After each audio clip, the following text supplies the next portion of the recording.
क्योंकि मैं जब छोटी सी थी तो मेरी उनकी आवाज़ मेरे कानों तक पहुंची। कितना प्यारा सुर होगा कि जिसकी तरफ मैं कदम मेरे बढ़े और मुझे वो सुर अच्छे लगे। 52 तक मैं गाई, फिर 56 तक फिर खामोशी। फिर उसके बाद ऐसे हुआ कि बाहर के मुल्कों में प्रोग्राम शुरू हो गए, तो ये एक ऐसा इश्तियाक था कि मैंने कहा ये तो बड़ा ही अच्छा मौका है। इतने शौक से सब काम करते थे। आउटडोर जाना तो वहाँ एक पूरा ग्रुप है बड़ा हंसी। वो हुए हमसे हम कलाम अल्लाह अल्लाह, कौन ये गज़ल नहीं जानता, सूफ़ी साहब की मशहूर गज़ल और फ़रीदा ख़ानम की आवाज़। मैं जब फ़रीदा आपा के साथ स्टूडियो में बैठी तो मैंने सोचा पता नहीं वो कुछ कहेंगी भी, कुछ बोलेंगी भी, बातें भी करेंगी या बस मैं ही सवाल पूछूंगी। लेकिन बातें बहुत मज़े की हुई और सबसे बड़ी बात जो मैंने उस दिन सीखी कि वो आर्किटेक्ट बनना चाहती थी और बन गई गुलकारा फ़रीदा ख़ानम। शौक़ मेरा नहीं था वो, दरअसल बचपन से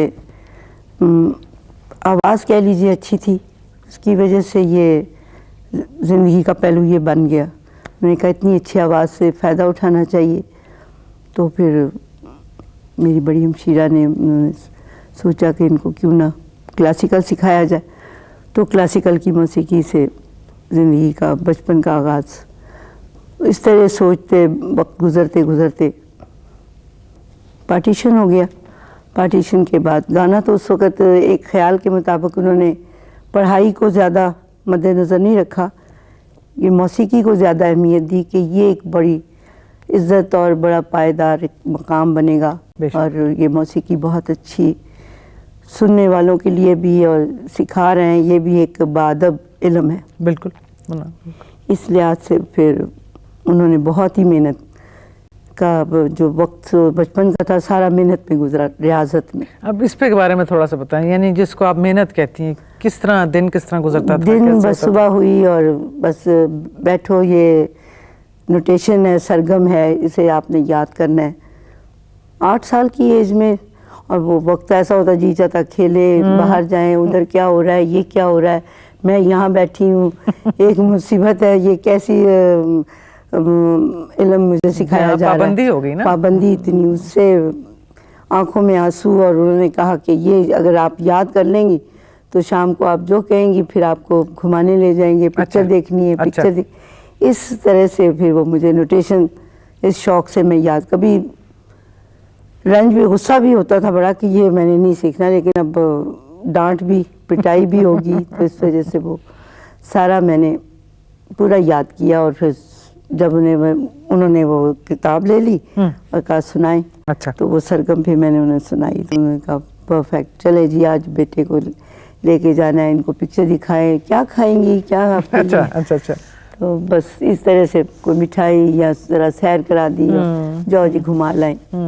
तो वो शाम का वक्त इस तरह से गुजर जाता, आपको एक तोहफा मिल जाता था बड़ों की तरह से। वो सारा दिन की रंजिश, गुस्सा सब खत्म, फिर वादा पूरा कर दिया इन्होंने।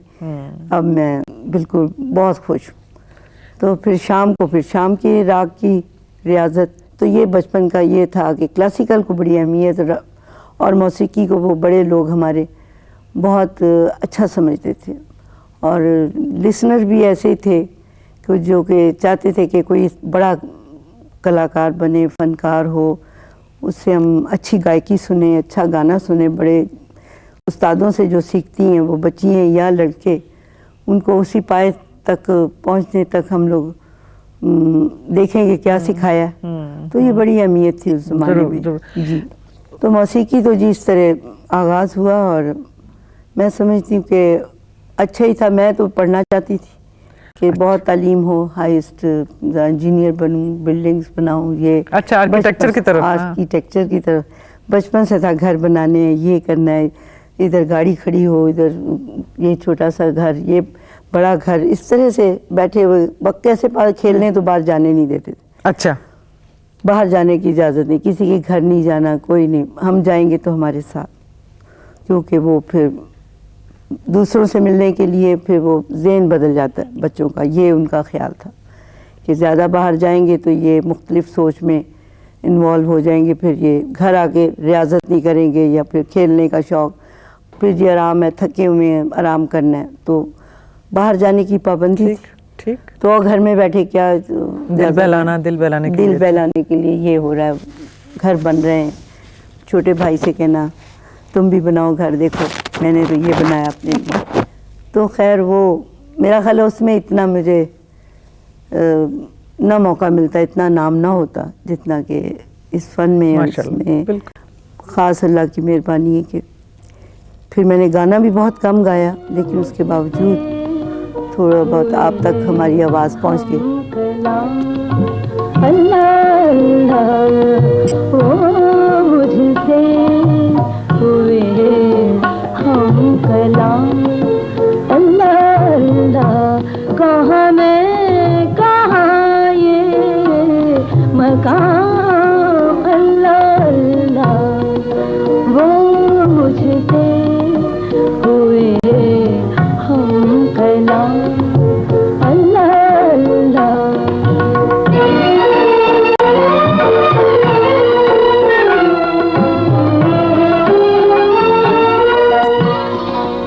ये रुए दरख्शा ये जुल्फों के साए, ये जुल्फों के साए, ये हंगामा ये सुबह शाम, अल्लाह अल्लाह वो मुझसे हुए हम कलाम, अल्लाह अल्लाह। गुनगुनाने की मुझे अभी भी आदत है बहुत। घर से निकली, सुन रही थी आपकी बेटियां कह रही थी जी, घर से निकली तो वो कार में बैठी तो सोचा घर में तो कुछ नहीं, कोई जो गाना अच्छा लगा उसको गुनगुनाया, या कोई राग अच्छा लग रहा है उसकी अलाप ऐसे कुछ थोड़ा सा सुरों को ढूंढा। तो ये मेरी बचपन में भी मुझे थोड़ा सा ऐसे था, वो तो मुझे नहीं पता क्यों, लेकिन मैं गुनगुनाती ज़रूर थी। वो आवाज़ मेरे घर वालों तक पहुँची, उन्होंने कहा ये तो आवाज़ बहुत अच्छी, तो सिखाना चाहिए। इस तरह से आगाज़ हुआ। और अच्छी आवाज़ का ये है कि वो बच्चे खुद ही कुछ उस्ताद रास्ता बताए उसको आगे बढ़ते हैं, और उसमें फिर वो समझते हैं कि ये अब बाकी सीखेगा और ये कुछ बनेगा। तो इस तरह से वो माहौल बन गया। जी बाजी, ये फ़न ऐसा है, ये वक्त मांगता है जी, ये वक्त खलूस मांगता है, बिल्कुल सही आप, मोहब्बत मांगता है, बिल्कुल सही, लगाव मांगता है, लगाव बहुत कुर्बानी मांगता है जी, बहुत, इसमें बड़ी हौसले की ज़रूरत। तो अगर मैं पूछूं कि फरीदा खानम ने इस फ़न को कितना वक्त दिया, कितना लगाव दिया, कितना प्यार दिया, कितनी कुर्बानी की इसके लिए? इसके लिए कुर्बानी तो यही है कि बचपन में कोई जो शौक़ थे वो पूरे नहीं हो सके, कि ये इधर जाना है उधर जाना है, घूमें फिरें सारा दिन फिरते रहें, ये सैर तफरी, ये कुर्बानी थी बड़ों की वजह से। हम लोग पे, मेरे पे होता तो मेरा ख्याल है मैं शायद ना देती कुर्बानी। तो ये उस वक्त हमें समझ नहीं थी कि ये इतना बड़ा, वो कहते थे कि ये बहुत बड़ा फ़न है और इसी में एक इज़्ज़त है। ये गाना ऐसी चीज़ है कि इसका एक मकाम है, एक आबरू है, इससे गाने से बड़ा बहुत बड़ा फ़न है। सही बात। तो उसे हमें समझ नहीं थी इस चीज़ की, तो हमने कहा क्या हर वक्त ये सरगम, हर वक्त ये याद और ये राग। और लेकिन जब मैं थोड़ा सा 12 साल की एज में, जब मैं 2-2.5 घंटे एक राग पे गाती थी उसको, तो उस वक्त उन सुरों में इतना एक सुकून मिलता था, तो उसमें इतना उलझ जाते थे कि लगता था कि वाकई कुछ ऐसी कोई खूबसूरत चीज़ है जो गले से मैं गा रही हूँ, कुछ उसका माहौल बन रहा है। उससे कुछ मैं एहसास हुआ कि ये वाकई फ़न बहुत अच्छा है। फिर उसके बाद जब सुर की समझ हुई तो बड़े गायक लोगों में से मुझे लाइट में जो उस्ताद जिन्हें मैं मानती हूँ अपने जहन से भी और दिल से भी और गायकी के लिहाज से भी, उस्ताद खान साहब, बरकत अली खान साहब जी। क्योंकि मैं जब छोटी सी थी तो मेरी उनकी आवाज़ मेरे कानों तक पहुंची। कितना प्यारा सुर होगा कि जिसकी तरफ मैं कदम मेरे बढ़े और मुझे वो सुर अच्छे लगे। मैं उनको कोशिश की कि ये क्या इन्होंने कहा कैसे ये सुर लगे, मैं उसको कुछ आलाप तलाश करने लगी। तलाश करने। तो वो सुर ऐसे थे कि जिससे मुझे आगे दिल में चाहा कि ये मैं गाऊं। पिघलता रहा चाँद मेरी तरह, पिघलता रहा नींद में सारी रात चलता रहा, चाँद मेरी तरह पिघलता रहा।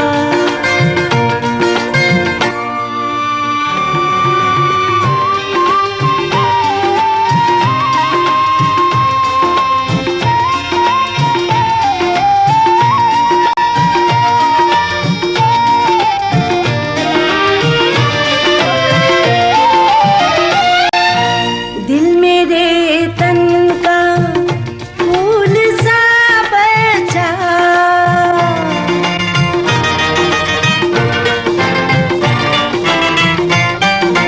दिल मेरे तन का फूल सा बचा, पत्थरों के नगर में पलता रहा, चाँद मेरी तरह पिघलता रहा।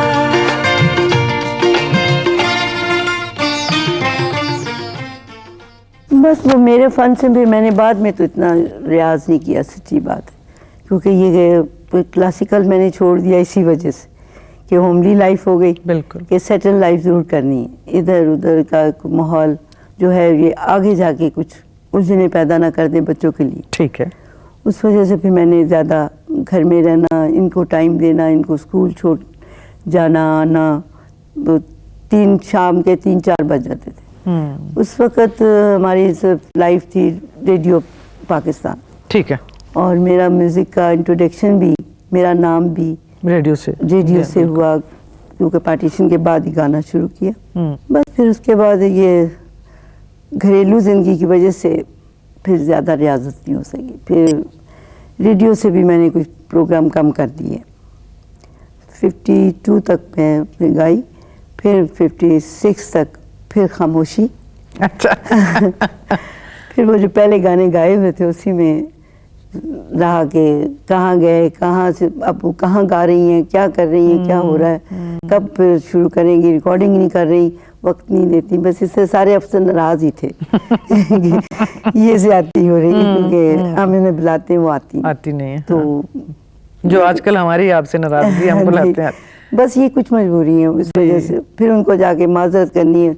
तो उन्होंने कहा भाई ऐसी भी क्या बात है, आपको आना चाहिए, इतना आपने सीखा है, ये आपका वक्त है। तो मैंने कहा जी ये तो आप ठीक है। तो उस जोश में फिर 2-4 प्रोग्राम उनके ऑन एयर, मतलब है कि महफिल मौसीकी अच्छा हुई बाहर, जश्न बहारा, इस तरह से उसमें फिर सब आर्टिस्ट आते थे। उसमें फिर भाई अब आप इसमें हिस्सा ले लें, अब आपको आना पड़ेगा। सब आ रहे हैं फिर उसमें फिर मैंने भी कहा कि ये मौका वाकई ऐसा है कि बड़े लोगों को सुनेंगे, उनमें बैठेंगे, उनसे कुछ बातें होंगी जिनसे कभी मुलाकात हो नहीं सकती, तो ज़रूर जाना चाहिए। इस शौक़ से, उनकी कशिश से मैंने भी प्रोग्राम में हिस्सा लिया।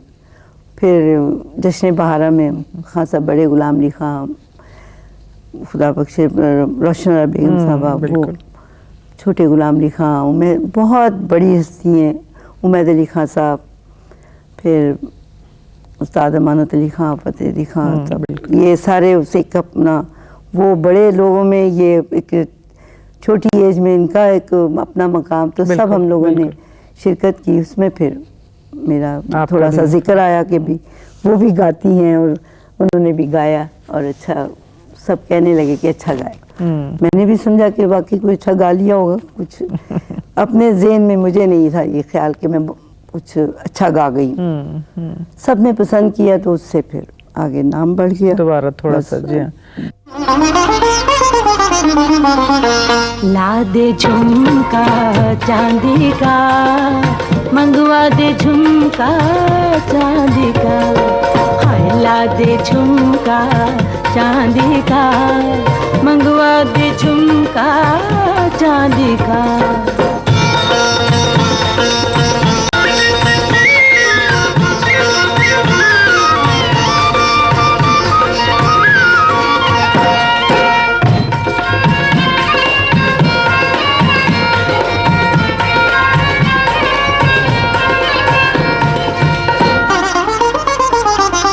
झिलमिल झिलमिल जो कानों में झूले,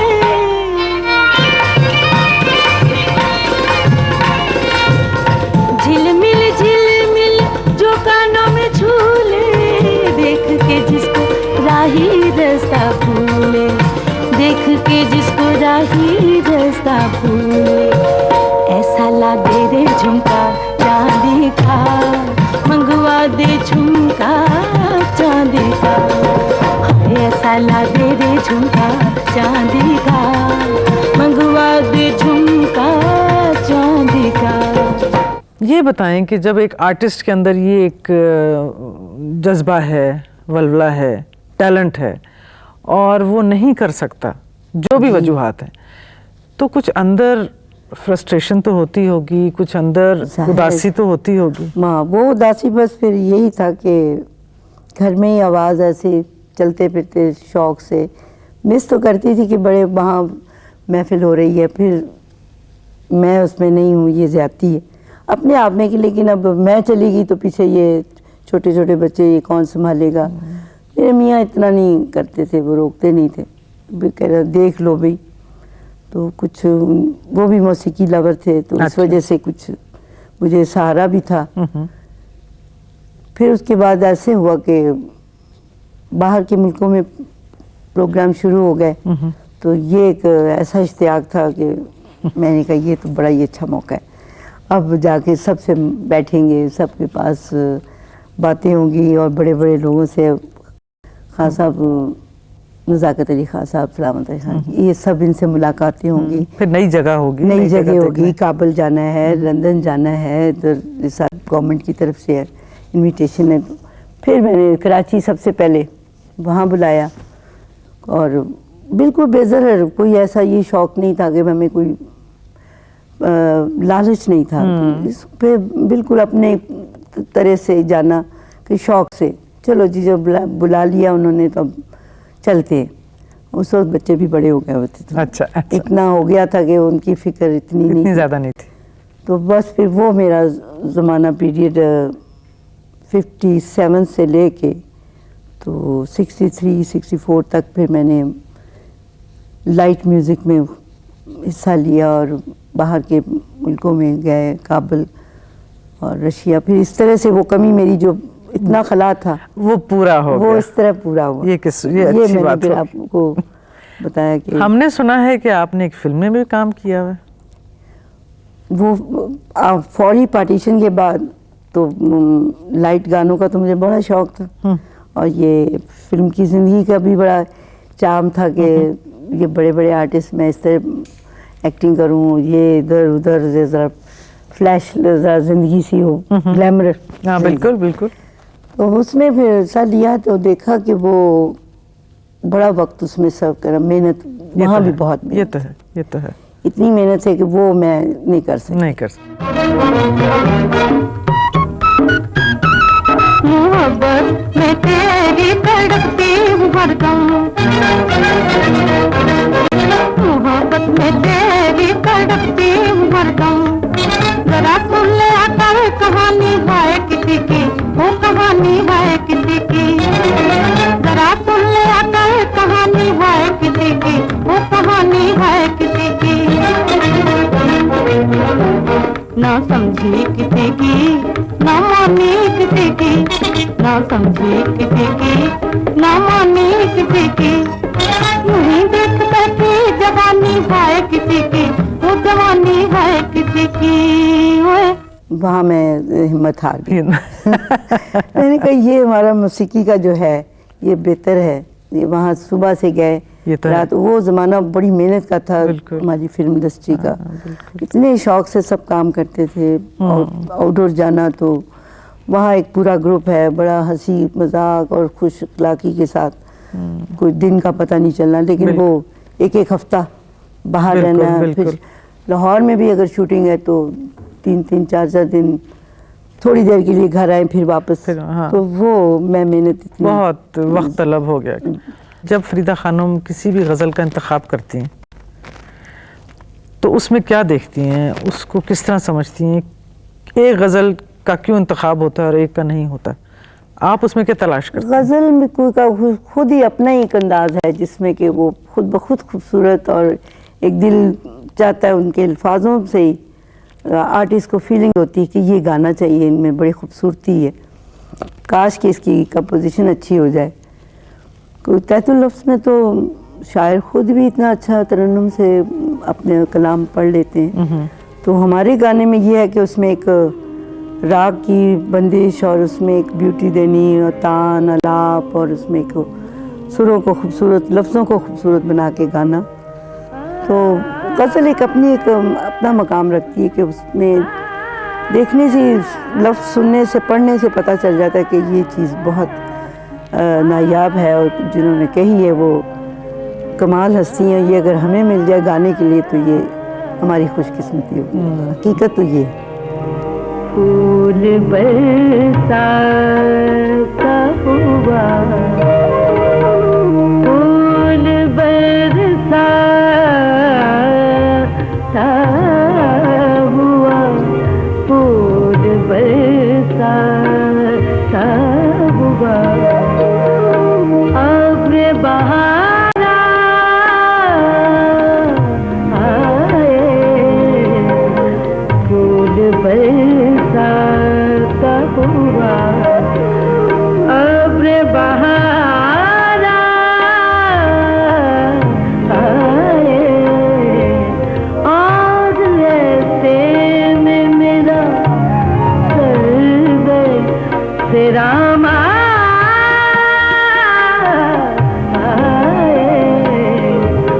फूल बरसा हुआ, अब्र बहारा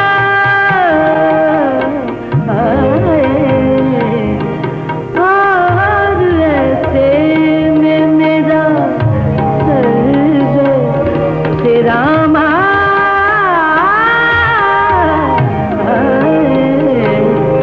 फूल बरसा हुआ।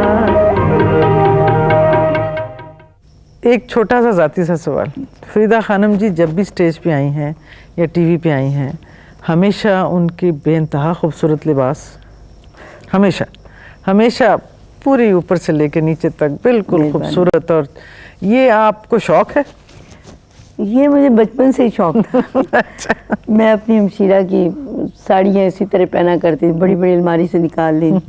कपड़ा पहनने का मुझे बहुत बड़ा शौक, शौक। बहुत ऐसे इतने इतने बड़े कांटे पहन लेने उनके, राज में पड़े हुए निकाल के, इतनी ऊंची हील, वो बड़ी सी साड़ी पहन के निकली और साड़ी क्रीच करके पट गई।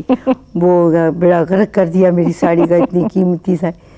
तो फिर साड़ियाँ भी इतनी कीमती वाकई थी उस ज़माने में, इतना अच्छा ड्रेसअप होते थे लोग। बिल्कुल। कि वो यादें हैं कि उसी यादों के तहत हम लोग भी कुछ कोशिश करते हैं कि मुझे उस दिन जब मैं आपके पास आई थी तो आपकी बेटी बता रही थी, मुझे शायद बहू बता रही थी कि आंटी हर वक्त गुनगुनाती हैं, जिस वक्त कमरे में कहीं इधर उधर जाती हैं वो तो वो जारी है। वो तो बस जिस वक्त मैं उदास हो जाती हूँ ज़रा सा कि भी मैंने गाया नहीं, इतने दिन हो गए, ये बड़ी ज़्यादती है, हद हो गई, अपने परफॉर्मेंस भी नहीं मैं कर रही हूँ, तो बिल्कुल गैर जिम्मेदारी होगी।